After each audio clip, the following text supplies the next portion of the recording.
Nii, nüüd ma olen Björklidini raudteejaamas. Siin üle tee, üle rongiraudtee on kohe siuke järv. Selle järve nimi on Torneträsk. Ja sealt poolt tuleb Norrast tuleb rong Narvikist. Siin on Björklidini jaamahoone.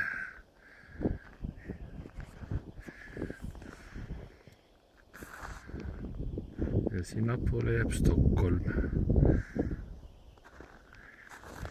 Ja Stockholmi on siit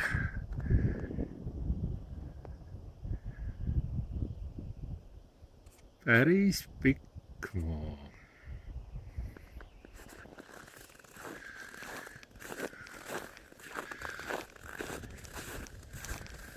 Noh, ja mis kell siis rongid lähevad?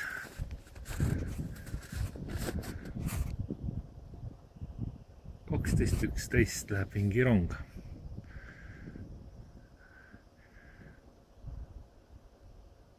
12.42 läheb Stockholmi.